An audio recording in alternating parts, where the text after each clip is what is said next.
guys, it's Leah and welcome back to my channel. So you guys know we're going to be discussing the 6th episode of American Horror Story Apocalypse today, and this is the return to Murder House. So if you guys haven't subscribed to my channel yet, make sure you do so down below, and let's get started talking about American Horror Story. So I think it's crazy. I think I just realized, are they going to have an episode on Halloween? Is that going to be like I just realized I have a cut on my finger. Sorry. Anyway, I just realized that now because Halloween is not this week, but next week. So as we look forward into what's going to happen for American Horror Story, I thought that this past episode that we're talking about today was pretty crazy. So I don't know what else that they're going to pull out for us. But this was the highly anticipated episode because we do return to Murder House. Again, if you don't want to be spoiled, then I'm not really sure why you're watching it, but enjoy. So this episode was a lot longer than the other episodes. I know I was a little confused when I checked the info when it started and saw that it went past 11 o'clock. And I was like, oh my god, what if this is the finale and I didn't know it? And that doesn't make any sense because we're only 6 episodes in and like blah, blah, blah. I start freaking out and then I was like, okay, I need to stop because I'm making absolutely no sense. Anyway, so Madison and that other guy, like, decide they're gonna go to Murder House. They buy the house. Okay, cool, awesome. And then they go in, they perform some cool witchcraft stuff that reveals all the ghosts to them. And then we see Tate with Dr. Harmon, or whatever his name is. Yeah, Dr. Harmon. And we see him complaining about how Violet still won't talk to him and, like, blah, blah, blah. And, like, I was just so excited to see Tate. If you guys follow me on Twitter, you know I was like, Tate! But anyway, so we see that, and they're just as confused as to why everybody could see each other, blah, blah, blah, because they haven't encountered that before. And then Lana Winters, who is in so many seasons as a reporter, played by Sarah Paulson, is at the house as well. And at first, like, because she's the only living person that's allowed to go in and out without actually dying, I was really confused as to why she was there until freaking Constance walks down the stairs and is like, this is my house, like, now, like, you know, like, oh my god. I was so excited. Like, literally within 3 minutes of each other, we got to see Tate, and then we got to see Constance. Like, honestly, the episode only got better from there. So, obviously, there was, like, a really touching moment where they, like, relieved the soul of the maid, like, blah, blah, blah, but it was in order.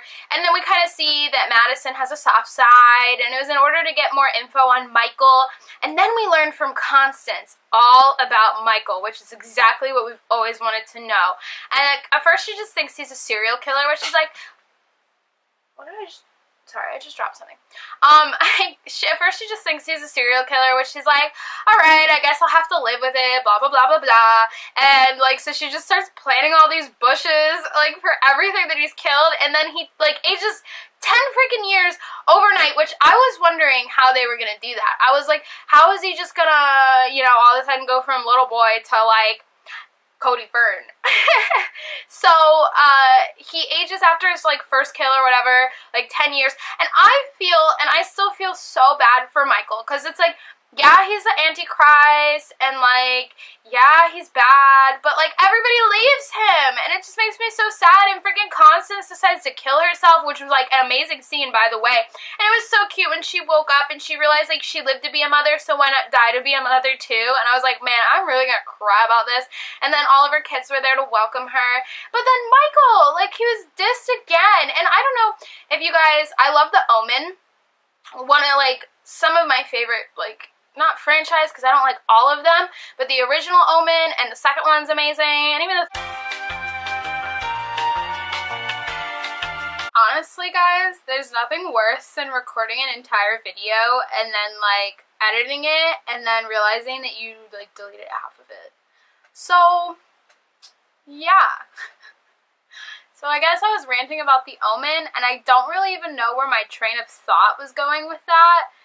I guess I was connecting, like, the Omen to Michael, like, Damien and the Omen to Michael Langdon, because it's kind of the same, like, I've always loved Damien so much, and I've always felt so bad, and, like, I get that he's the Antichrist, but I can't help but feel like a lot of the people in his life left him, which turned into a catalyst for him, like, descending even further, even though he probably would anyway. But, so, Constance dies to leave him, and then he goes there and finds her dead, and then Ben decides to make it worse because he decides to, like, frickin' play father, and then diss him again.